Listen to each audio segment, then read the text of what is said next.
근데 돈을 벌 수 있대. 매일 몇 시간만 투자하면 하루에 일당을 얼마, 그거는 뻥이잖아요. 그러니까 제가 생각했을 때 아모레 카운셀러는 안심감, 긍정적이고 안심하면서 계속 하고 싶은데 좀 안정적으로 내가 장기적으로 계속 갖고 갈 수 있는 직업을 원하시는 분들한테 추천해드리고 싶어요. 단기간에 내가 다달이 뭐 정말 저희의 목표 수익이 처음에는 30이었잖아요. 소소하지만 내가 성장 가능성이 있는 직업을 원하시는 분들한테 장기적이지만 시간을 꾸준하게 안정적으로 투자를 해서 수익을 얻고 싶은 분들한테 추천을 해드리고 싶어요. 단기간에 막 200만 원, 300만 원을 소득을 예상하시는 분들은 저는 추천하고 싶지는 않네요. 어려울 것 같아요. 네. 정국님이 에디터 같은 경우는요, 그러니까 어떤 사람에게 추천을 해주냐는 그 말씀이시죠? 사람한테 핸드폰 이상 어떤 분들 사실 에디터 같은 경우는 사업자라고 말을 할 수도 있지, 그러니까 내 가게를 가지고 있으니까 어떤 의미로 보면은 사업을 한다라고 얘기를 할 수는 있는데 사업자 등록증은 필요가 없어요.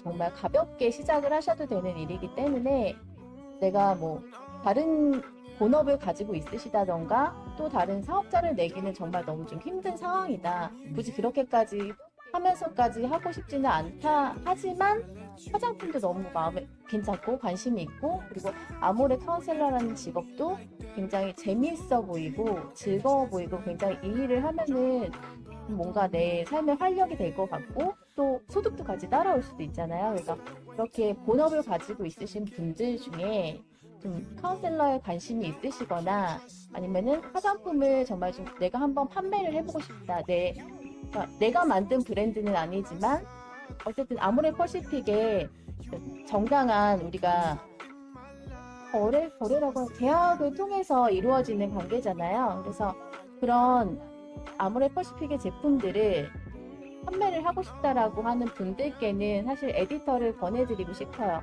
그리고 일단 SNS를 좀 자유롭게 활용하시는 분들께도 굉장히 도움이 많이 될 것 같고 그리고 저는 대상을 이게 사실은 재미없으면 안 되는 직업은 맞는 것 같아요. 왜냐하면 화장품에 뭐 정말 관심이 없었는데 생기는 분들도 있을 수는 있어요. 근데 기본적으로 저는 많은 여성분들은 화장품에 관심이 있을 거라 생각하고 사실 최근에 뭐 20, 30대, 40대 분들이 굉장히 많은 화장품 브랜드에 노출이 돼 있잖아요. 우리나라에 거의 뭐 3만 개 정도의 화장품 회사가 있다고 하더라고요. 근데 그렇게 많은 다양한 제품들이 노출이 돼 있고 또 그런 제품들을 뭐 체험단을 하셔서 사용을 해보시기도 하고 하면서 어느 정도는 많이 유명한 제품들은 사용들을 많이 해보셨을 거예요. 그런 분들이 아모레 제품에도 굉장히 관심이 많으시더라고요. 그래서 뭐 제품의 질을 따지는 건 아니지만 어쨌든 저희는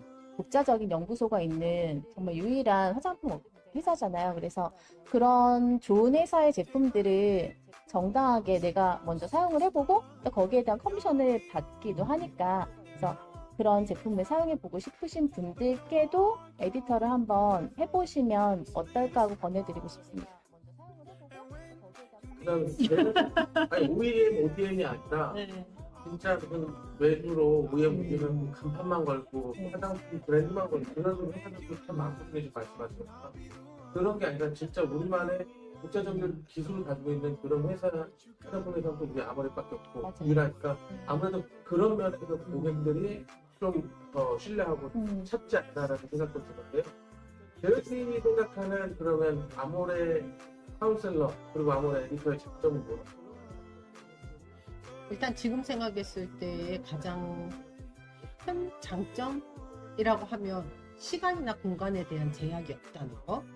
그러니까 뭐 처음에 제가 이 일을 시작했을 때는 사무실에 몇 시까지 오고 또 몇 시에 퇴근하고 이런 것들이 되게 좋긴 했지만 만약에 이걸 반드시 꼭 그러니까 주중에 28일은 무조건 그 시간에 출근하고 무조건 퇴근해야 된다고 그랬으면 저는 아마 이 일을 못했을 거예요. 왜냐면 아직도 저는 제가 제 인스타그램이나 블로그에도 쓰지만 해시태그로 거는 것 중에 하나가 저는 본업은 육아거든요.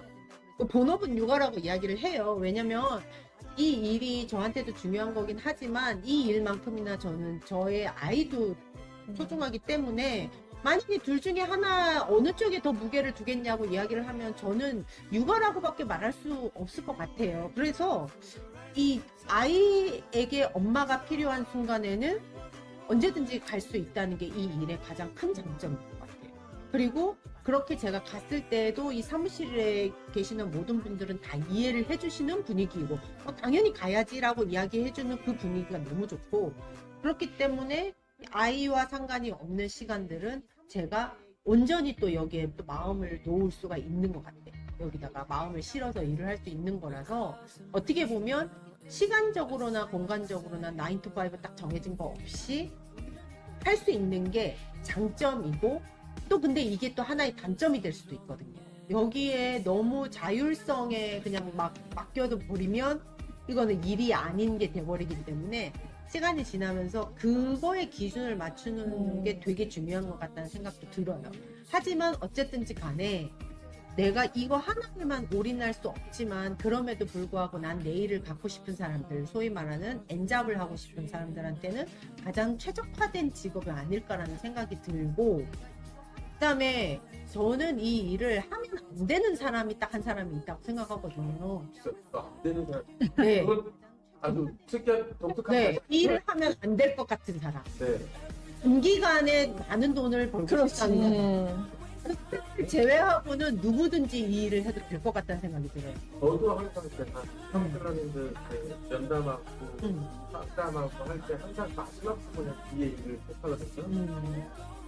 이 일은 그냥 놀고 먹는 직업 아니고요. 이 일은 진짜 열심히 하셔야 되고 내가 그만큼 시간을 투자하고 돈을 투자하지 않을 뿐이지 그렇죠. 내가 시간을 투자하고 내가 노력을 투자했을 때 그 결과값이 상황이나 사람이나 어떤 그런 것들에 따라서 다른 결과값이 나올 수는 있지만 아무 노력도 하지 않은 상태에서 이게 가만히 있어도 돈이 막 그런 돈이 거는 생기는 그건 일이나 분명해요. 나고 네. 누군가가 그런다면 아무나 한 대 때리십시오. 네. 라고 그러니까 어떤 분들 같은 사기꾼입니다. 경우에는 인플루언서의 경우를 말하면서 왜 그 사람은 이렇게 제품 하나 홍보만 해도 돈이 막 들어오지 않냐라고 이야기하는 사람들도 있을 수 있지만 인플루언서는 본인을 그 자리에 놓기 위해서 투자한 게 어마어마하거든요. 몇 년의 노력을 거쳐서 그렇죠. 환경을 그러니까 그 만들어야 사람들도 투자를 한 만큼 아웃풋이 나오는 거고 그래서 우리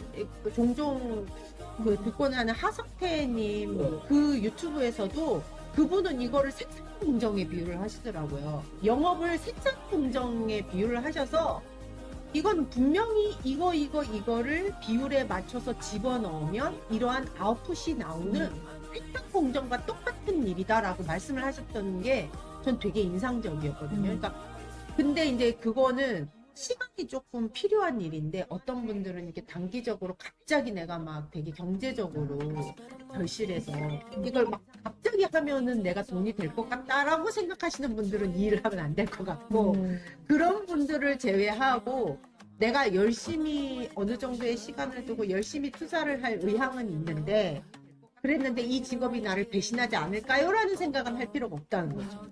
넣은 게 언젠가는 그런 노력들이 언젠가는 정직하게 돌아온다는 생각이 들고 본인이 지금 나는 SNS를 어느 정도 좀 잘 이제 한다. 그러니까 예를 들어서 뭐 내가 인스타그램에도 팔로워가 어느 정도 되고 블로그도 운영한 지 어느 정도 돼서 방문자 수가 어느 정도 나온다라는 분은 에디샵을 안 하는 게 저는 바보라는 생각이 드는 게 그냥 그 채널에 나는 이런 온라인 샵을 가지고 있어요라는 홍보를 하는 것만으로도 수익이 돼서 나올 거기 때문에 왜냐하면 지금껏 인스타그램이라든지 블로그라든지 이런 채널에 투자를 했기 때문에 거기에 에디샵 하나를 얹으면 아웃풋이 당연히 나올 거거든요.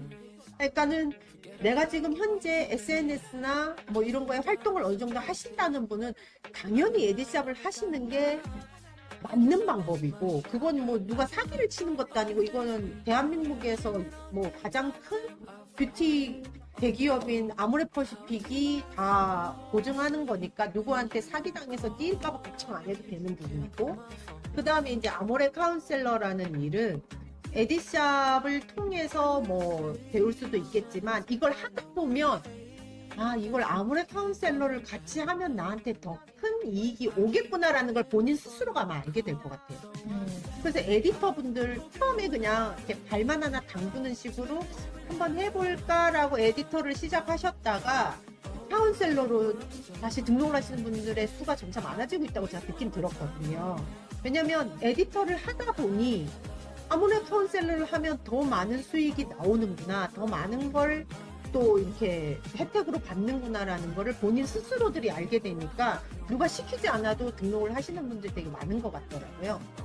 그런 의미에서 에디터를 먼저 시작을 하시고 하시는 게 뭐 인스타그램이나 블로그를 하시는 분들은 안 할 이유가 없는 것 같아서 그런 분들은 꼭 반드시 조만간에 빠른 시일 내에 등록하시면 좋을 것 같고 등록하시려면 아무래 선곡으로 네, 그럼 이제 마무리는 알았어. 이게 각자 왜냐면 다음 이제 맞아요. 다음 편에 네. 또 우리가 또 할 얘기를 남겨둬야 되니까 오늘은 여기서 마무리를 하기 위해서 각자 혹시 더 한마디씩 하시고 싶은 이야기 있으시면 그것까지 알아서도 마무리해 주시기 바랍니다. 처음에는 이게 카메라를 켜니까 엄청 긴장됐는데 우리가 뭔가 없는 얘기를 지어내는 게 아니라 경험에서 나오는 거를 회상을 하면서 얘기를 하다 보니까 긴장도 풀리고 또 재밌고 각자의 그 경험과 그 목적과 이게 다르기 때문에 이게 또 얘기를 하면서 얻어지는 포인트가 좀 있는 것 같아서 좋은 시간이었습니다. 맞아요. 그리고 저는 하면서 이제 두 분의 영업 방식을 들었잖아요. 그러면서 제가 하고 있는 영업 방식과 또 비교를 하게 되더라고요. 그래서 저는 사실은 사람들을 만나는 거 되게 무서워해요. 무서워하고 항상 혼자 일을 해왔기 때문에 대면이 아니었거든요. 근데 이제 카운셀러를 하면서 좀 껍질을 깬 것 같아요. 그래서 제가 가지고 있던 좀 선입견이라든가 아니면은 좀 이렇게 꽁꽁 쌓여있던 것들을 좀 깨려고 많이 노력을 하고 있고 해왔고 그게 이제 아까 말씀하신 대면 영업이었던 것 같아요. 사실은 모르는 사람한테 가서 이렇게 한 촉을 이제 써보세요 하고 얘기하는 게 굉장히 쉽지가 않잖아요. 저는 가기 전부터 연습을 엄청 많이 했어요. 그래서 이렇게 얘기를 할까 저렇게 얘기할까 하는데 막상 했는데 거절이 돌아오면 상처를 굉장히 많이 받고 돌아왔었거든요. 그래서 이 얘기를 해도 될지 모르겠는데 제가 그 청소하시는 분들이 많으신 곳을 이제 뚫자 해가지고 간 거예요. 거기를 매주 갔어요. 매주 같은 날에 갔는데 한 번은 이제 항상 계시던 그 8분 말고 다른 분이 오셨는데 딱 그러시는 거예요. 여기 잡상이는 들어오면 안 돼요. 딱 이런 얘기를 하시는데 그 얘기에 상처를 굉장히 많이 받았어요. 저는 제 직업 자체에 굉장히 자부심을 가지고 있고 정말 당당한 이제 여성 사업가다라고 얘기를 하고 그렇게 생각을 하고 있는데 다른 사람은 또 나를 이렇게 볼 수도 있구나라고 생각이 들더라고요. 그래서 그날은 굉장히 좀 타격감을 많이 받았다가 예전 같으면 아마 그만뒀을 거예요. 그냥 내가 원래 하던 일을 하자. 오기가 생기는 거예요. 그래서 이걸 좀 깨보고 그렇지 않은 사람이라는 거 알게 되죠. 결국에는 그분이 제 고객이 됐는데 네, 그래서 좀 만약에 저처럼 사람을 만나는 걸 좀 힘들어 하시거나 내향형이시거나 나는 영업 같은 거 정말 안 해봤으니까 나 이런 거를 못해 하시는 분들이 분명히 있으실 텐데 막상 닥치게 되면 어떻게든 하게 되더라고요. 그리고 그걸 깨고 이제 내가 발전하는 모습을 보면서 재미를 느끼게 되는 거죠. 그래서 그런 분들이 있으시면 한번 해보세요. 괜찮은 직업입니다. 자, 이야기 듣는 거면 듣는데 빠져들어가지고 저는 그냥 지금 내가 뭐지라는 생각이 있는 분들 그러니까 뭐 아무런 목표 의식도 없거나 아니면 목표 의식을 상실하셨거나 하고 싶은 것도 없고 잘하는 것도 없고 나는 뭔가라는 생각을 하시는 분들한테 와서 저랑 같이 놀자는 이야기를 하고 싶어요. 그러면은 와서 그냥 여기 와서 같이 매일 한 몇 번이라도 좋으니까 오며 가며 출퇴근하고 서로 인사하고 낮에는 여기 와서 같이 놀고 그러다 보면 어느 순간 목표가 생기고 하고 싶은 일이 생기고 그러지 않을까라는 생각이 되게 들고요. 왜냐면 제가 처음에 왔을 때 30만 원이라는 목표를 잡긴 했지만 사실 그거는 좀 약간 외형적인 그런 목표였던 거고 처음에는 되게 그 다람쥐 쳇바퀴통 같은 그 삶에 되게 충실하긴 했는데 어느 순간인가부터 거기 안에 제가 되게 갇혀있다는 생각이 들면서 그걸 나오는 것만으로도 되게 제가 행복했었거든요. 그러니까 그런 마음을 누군가하고 또 같이 나누면 내가 되게 그거에 대해서 조언을 잘해줄 수 있을 것 같아서 그런 분들 그냥 어머 저건 뭐지? 그런 분들 한번 저건 재밌을까? 이런 생각하시는 분들이 계신다면 한번 오셨으면 좋겠다는 생각이 들고 그러면 또 즐거운 이게 사는 게 생각보다 되게 재밌고 즐거운 일이 있다는 거를 전해드릴 수 있을 것 같아서 그런 분들도 성북점으로 오세요. 그러면 아무리가 안 되는 것 같아요. 소극적으로 오세요. 꼭 뺄게요. 네. 하나, 하나, 둘, 둘, 셋. 성북점으로 오세요.